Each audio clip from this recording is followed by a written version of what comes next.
बिस्मिल्लाहिर्रहमानिर्रहीम। Dear student, अस्सलाम वालेकुम। आज आपका टॉपिक है इंटेंसिटी ऑफ साउंड, यानी कि साउंड की इंटेंसिटी, आवाज़ की इंटेंसिटी। इससे पहले जो हमने टॉपिक पढ़ा है इसमें हमने इंटेंसिटी के बारे में डिटेल दी हुई है। इंटेंसिटी क्या है?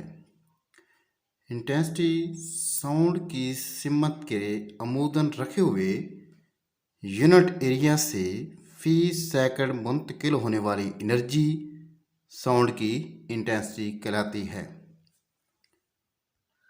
Sound energy passing per second through a unit area held perpendicular to the direction of propagation of sound wave is called intensity of sound। याद रहे कि साउंड की इंटेंसिटी जो है एक फिजिकल मिकदार है, फिजिकल क्वांटिटी है। इसको बआसानी मेजर किया जा सकता है। इसका एक यूनिट है जिसे वाट फी मरबा मीटर या वाट पर मीटर स्क्वायर भी इसका यूनिट लिखा जा सकता है। आज जो हमारा टॉपिक है वो असल में साउंड का इंटेंसिटी लेवल है। Intensity level of sound. Dear student, इंसानी कान 10 की ताकत -12 यानी 10 to raise power -12 watt per metre square की इंटेंसिटी से लेकर 1 वाट पर मीटर स्क्वायर की इंटेंसिटी तक की आवाज़ सुन सकता है। इसमें से जो 10 की ताकत -12 का जिक्र किया है, ये वो इंटेंसिटी है जो मध्यम तरीन आवाज़ की हो सकती है। और जो 1 वाट पर मीटर स्क्वायर का जिक्र किया है, ये वो आवाज़ है जो इंसानी कान सुन सकता है, मगर ये तकलीफ दे भी होता है। काबिल समात और मध्यम तरीन जो साउंड की इंटेंसिटी है, जिसे हम 10 की ताकत -12 भी कहते हैं, इसे रेफरेंस इंटेंसिटी के तौर पर लिया जाता है। यानी सुन भी सकते हैं और मध्यम तरीन है, इससे ज़्यादा मध्यम हो जाए तो हम उसको नहीं सुन सकते। ये काबिल समात भी है और सबसे कम इंटेंसिटी वाली है 10 की ताकत -12 वाट पर मीटर स्क्वायर। इसे रेफरेंस इंटेंसिटी भी कहते हैं और इसे ज़ीरो बेल कहते हैं। It is noted by zero bel. ये ज़ीरो बेल किसके नाम पे है? आप इस इंसान को तो जानते होंगे। इसका नाम है अलेक्जेंडर ग्राम बेल। इस अलेक्जेंडर ग्राम बेल साइंटिस्ट के नाम पे इसे ज़ीरो बेल का नाम दिया गया है। याद रहे कि जो एक्सपेरिमेंट किए जाते हैं, तजुर्बात किए जाते हैं, उनसे इस बात का अंदाज़ा होता है कि जो आवाज़ की इंटेंसिटी है या आवाज़ की लाउडनेस जो है, बुलंदी जो है कि कितनी ज़्यादा बुलंद है, वो सिर्फ आवाज़ की इंटेंसिटी पर डिपेंड नहीं करती, बल्कि ये इंसानी कान की सित पर भी डिपेंड करेगी कि वो इंसानी कान कितनी इंटेंसिटी के लिए वो कितना एहसास है, कितना सेंसिटिव है। अगर वो ज़्यादा सेंसिटिव है तो कम इंटेंसिटी पे भी वो सुन सकता है, अगर कम सेंसिटिव है तो ज़्यादा इंटेंसिटी पर वो आवाज़ सुनेगा। अब साउंड की जो इंटेंसिटी है, ये लाउडनेस है, वो साउंड की इंटेंसिटी के डायरेक्टली प्रोपोर्शनल नहीं होती, मगर वो लॉग के डायरेक्टली प्रोपोर्शनल होती है। यानी कि साउंड की इंटेंसिटी या साउंड की लाउडनेस वो साउंड की इंटेंसिटी के लॉग के डायरेक्टली प्रोपोर्शनल होगी। अगर इसे मैथमेटिकली लिखा जाए तो L प्रोपोर्शनल लॉग I। अब देखें, L लाउडनेस को डिनोट कर रहा है और I इंटेंसिटी को। लाउडनेस इंटेंसिटी के डायरेक्टली प्रोपोर्शनल नहीं है, बट लाउडनेस लॉग इंटेंसिटी के डायरेक्टली प्रोपोर्शनल है। अब अगर प्रोपोर्शनलिटी को रिमूव किया जाए तो इक्वल में बदल दिया जाता है। L इज इक्वल टू, अब यहाँ पे कांस्टेंट लगाया जाएगा, इसका कांस्टेंट K लिया जाएगा, log I। अब ये K क्या है? K प्रोपोर्शनलिटी कांस्टेंट है। अगर हम इसको इक्वेशन नंबर 1 कह दें, अब ये बात हुई कि वो आवाज जो आप जिसका इंटेंसिटी लेवल या साउंड लेवल निकालने जा रहे हैं, अब हम देखते हैं कि अगर वो मध्यम तरीन साउंड की इंटेंसिटी ली जाए, जिसे हम आई नहीं आई नॉट से एक्सप्रेस करेंगे और उसकी लाउडनेस को एल नॉट से एक्सप्रेस कर देंगे। अगर मध्यम तरीन आवाज की इंटेंसिटी को आई नॉट से और लाउडनेस को एल नॉट से ज़ाहिर किया जाए तो हम इसको यूं भी लिख सकते हैं, L not is equal to के लॉग आई नॉट। ये क्वेश्चन नंबर 2 हो जाती है। ये पहली क्वेश्चन जो है उस आवाज की लाउडनेस के लिए है जिसका हम इंटेंसिटी लेवल निकालने लगे हैं, साउंड लेवल निकालने लगे हैं। और ये दूसरी क्वेश्चन मध्यम तरीन आवाज के लिए लिखी गई है। अब अगर हम इन दोनों मसवातों को सब्ट्रैक्ट करें, तफरीक करें, क्वेश्चन नंबर 1 में से इक्वेशन नंबर 2 को माइनस करें तो लेफ्ट साइड आपस में माइनस हो जाएगी, राइट आपस में माइनस लिखी जाएंगी। तो हम मैथमेटिकली इसको लिख सकते हैं, L minus L not is equal to के log I minus k log I naught.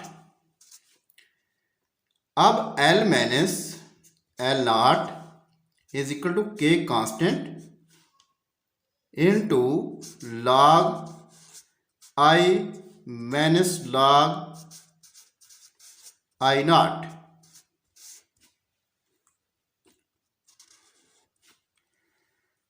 अब यहां पे देखा जाए तो जहां पे एल माइनस एल नॉट जो है ये लेवल आ चुका है,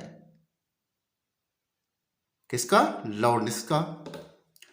डियर स्टूडेंट, यहां पे हम लॉ इस्तेमाल करते हैं, लॉ का कानून इस्तेमाल करते हुए हम इसको लिख सकते हैं, L minus L not is equal to के लॉग, अगर दोनों लॉग माइनस हो रहे हों तो सिंपल एक लॉग लिखा जाएगा और ये उसके साथ जो वैल्यूज होगी वो डिवाइड हो जाएंगी, आई बाई आई नॉट।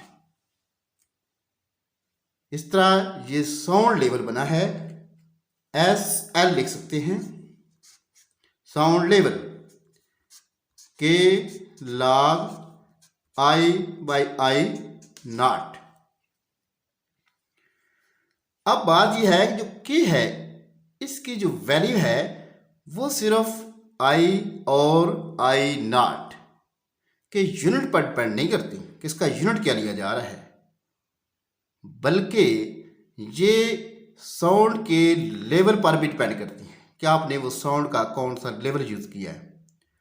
अगर कोई ऐसी आवाज़ हो जिसकी इंटेंसिटी मध्यम तरीन साउंड की इंटेंसिटी से 10 गुना ज़्यादा हो जाए, अगर उसकी इंटेंसिटी यानी इसकी इंटेंसिटी आई वो आई नॉट के 10 गुना के बराबर हो जाए, ऐसी साउंड आप ले रहे हैं। अगर तो आप ऐसी साउंड यूज़ कर रहे हैं जिसकी इंटेंसिटी मध्यम तरीन यानी कि कम से कम सुनी जाने वाली आवाज़ की इंटेंसिटी से भी 10 गुना ज़्यादा है, तो हम लिख सकते हैं I is equal to 10i। अब ऐसी साउंड का लेवल एक यूनिट मान लिया जाएगा जिसे हम बेल कहेंगे। अब ये एक बेल के बराबर हो जाएंगे, यानी कि इंटेंसिटी आई जो है वो एक बेल के बराबर हो चुकी है। तो अब के की कीमत जब ये एक बेल के बराबर हो जाएगी तो के की कीमत 1 आ जाएगी। जब के की कीमत हम 1 पुट करेंगे तो हम लिख सकते हैं sound level log I by I not, dear student, यहाँ पे के की क्या वैल्यू मैंने प्रूव की है 1 आती है। वो 1 हम यहाँ पे पुट करें या ना करें एक ही बात होती है। तो उसके बाद हम साउंड लेवल लिख सकते हैं log i over I not. और ये यूनिट कौन सा यूज हुआ कि क्योंकि हमने इसको बेल में कन्वर्ट किया है तो ये बेल बनेगा। अगर इसको एक बी लिखेंगे या इसको इस तरह बी ई एल लिख सकते हैं, इसका यूनिट बेल है। अब ये यूनिट ज़्यादा बड़ा है, इसमें इसकी कैलकुलेशन सही नहीं हो सकती। अब हमें चाहिए कि छोटा यूनिट इस्तेमाल करें। जिस तरह डी स्टूडेंट, अगर एक सोने की हम बात करते हैं, उसको तोलना है आपने, क्या आप वहाँ पे किलोग्राम का यूनिट यूज़ करेंगे? कभी नहीं। क्यों? कि सोने का वेट बहुत कम होता है और कॉस्टली है, इसलिए उसके लिए हम ग्राम का वर्ड इस्तेमाल करेंगे। ग्राम से भी हम कम लेके जाएंगे, मिलीग्राम में सोनार से यूज़ करते हैं। मिलीग्राम इसलिए यूज़ करते हैं ताकि जिसने सोना लेना होता है थोड़ा सा उसको आसानी से इसकी समझ आ जाए। इसलिए इसी तरह ये जो बेल का यूनिट है ये बहुत बड़ा है और इसको छोटे यूनिट में कन्वर्ट किया जाता है। तो आपको अभी बता चुका हूं कि 10 डेसिबल जो होते हैं वो एक बेल के बराबर होते हैं। एक bel is equal to 10 decibel. इसलिए हम यहाँ पे अगर इसको डेसिबल में कन्वर्ट करना चाहें तो हम लिख सकते हैं sound level is equal to 10 log I over I not. ये आई इंटेंसिटी वो है जिस आवाज़ की आप साउंड लेवल निकालने लगे हैं और आई नॉट मदमतरीन आवाज़ की इंटेंसिटी है। और इस तरह इसको हम डेसिबल में कन्वर्ट कर सकते हैं। अब ये प्रूव तो हो चुका है कि साउंड लेवल 10 log आई और आई नॉट, जब इसको हम डेसिबल में लिखेंगे, यहाँ पे आप छोटा डी लिखेंगे और बड़ा बी लिखेंगे, डेसिबल। अभी आपको पहले बता चुके हूँ ये बेल जो है अंडर ग्राम बेल साइंटिस्ट है, इसके नाम पे लिया गया है। अब एक आपके लिए कंसेप्ट दिया जा रहा है कि जो साउंड वेव होती हैं उनकी जो इंटेंसिटी है वो लाउडनेस की तरह नहीं होती। लाउडनेस और चीज़ है, इंटेंसिटी और चीज़ है। जैसे कि आपको ये सामने मैं बात कर रहा हूँ, एग्जाम्पल देते हैं कि एक आवाज़ है जिसकी फ्रीक्वेंसी 3500 हर्ट्ज है और उसकी इंटेंसिटी 80 डेसिबल है। इसकी लाउडनेस ऐसी साउंड जिसकी फ्रीक्वेंसी 125 हर्ट्ज है और इंटेंसिटी उसकी भी 80 डेसिबल है, उससे 2 गुना ज़्यादा होगी। क्यों? अब दो देखें, दोनों में इंटेंसिटी तो बराबर है, लाउडनेस बढ़ चुकी है इसलिए क्योंकि 35 हर्ट्ज की फ्रीक्वेंसी ज़्यादा है, इसलिए हमारे कान 3500 हर्ट्ज जो है उसकी फ्रीक्वेंसी के लिए 125 हर्ट्ज की बनिस्बत ज़्यादा सेंसिटिव होते हैं, ज़्यादा एहसास होते हैं। इसका मतलब फिर क्या निकला कि इंटेंसिटी का मतलब लाउडनेस लाउडनेस नहीं है। अगर किसी स्टूडेंट के जहन में ये आता है कि इंटेंसिटी बुलंदी को कह रहे हैं, लाउडनेस और चीज़ है, इंटेंसिटी और चीज़ है। लाउडनेस का मतलब है हमारे कान और हमारा दिमाग साउंड वेव की इंटेंसिटी को किस तरह महसूस करते हैं। यानी कि हमारा कान है, हमारा दिमाग है, वो वेव की इंटेंसिटी को कितना महसूस करते हैं, सख्त महसूस करते हैं या सख्त महसूस नहीं करते हैं। इसी तरह एक और मालूमात आपसे शेयर करने जा रहे हैं। आप इस जानवर को तो जानते होंगे, इसकी पिक्चर आपके सामने नजर आ रही होगी। अब आपके दिमाग में इसकी पिक्चर है मगर इसका नाम आपको नहीं पता। जी हाँ, इसका नाम है ब्लू व्हेल। अब इसकी साउंड की शिद्दत, साउंड की इंटेंसिटी 180 डेसिबल होती है। ब्लू व्हेल जो है उसकी इंटेंसिटी 180 डेसिबल होती है। 180 डेसिबल से ये बोलती है जो कि किसी भी जानवर की अब तक सबसे ज्यादा बुलंद साउंड है। जनरल नॉलेज है आपके लिए कि सबसे बुलंद साउंड किस जानवर की है? ब्लू व्हेल की है। व्हेल की साउंड को एक इंतहाई तरक्की याफ्ता मवासलाती निज़ाम का जरिया भी समझा जा सकता है, यानी कि एक जगह दूसरी जगह आवाज ये पहुंचा सकती हैं। व्हेल के बारे में ये भी बात कंफर्म है कि वो कई सैकड़ों तक, कई सौ तक या हजारों किलोमीटर तक, हजारों किलोमीटर, 1000 की बात नहीं कर रहा, हजारों किलोमीटर दूर तक ये अपनी आवाज दूसरे जानवरों तक पहुंचाती हैं। अब इतनी दूर तक आवाज जाने का मतलब, क्योंकि ये व्हेल पानी में होती है और पानी में आवाज की रफ्तार हवा की निस्बत 5 गुना ज्यादा होती है। Speed of sound in water is 5 time to the speed of sound in air. दूसरी बात ये भी इसमें फैक्टर होता है कि पानी समंदर के अंदर मुख्तलिफ गहराइयों पर होता है। मुख्तलिफ गहराइयों पर टेम्परेचर भी डिफरेंट होता है। डिफरेंट टेम्परेचर की वजह से स्पीड पर भी असर पड़ता है, आवाज़ की स्पीड बढ़ जाती है। इस तरह ये जनरल मालूमात आपसे शेयर की हैं। अब सवाल आपसे है, जब ट्यूनिंग फोक आप रबड़ पैड से मारते हैं, उस ट्यूनिंग फोक के ऊपर फ्रीक्वेंसी लिखी होती है। अब उसकी फ्रीक्वेंसी जो है ट्यूनिंग फोक की शाखों के ऊपर लिखी होती है। अब हर ट्यूनिंग फोक के ऊपर अलग फ्रीक्वेंसी लिखी होती है। क्यों? किस चीज की वजह से उनकी हर एक की फ्रीक्वेंसी अलग होती है, जबकि आप एक ही रबड़ पैड से मुख्तलिफ ट्यूनिंग फोक भी मार रहे होते हैं? इसका आंसर आपके दिमाग में क्या आता है? इसका आंसर है कि ट्यूनिंग फोक की जो शाखें होती हैं उनका जो मास होता है उस पर फ्रीक्वेंसी डिपेंड कर रही है। उन शाखों का जितना ज्यादा मास होगा उतनी फ्रीक्वेंसी कम होगी।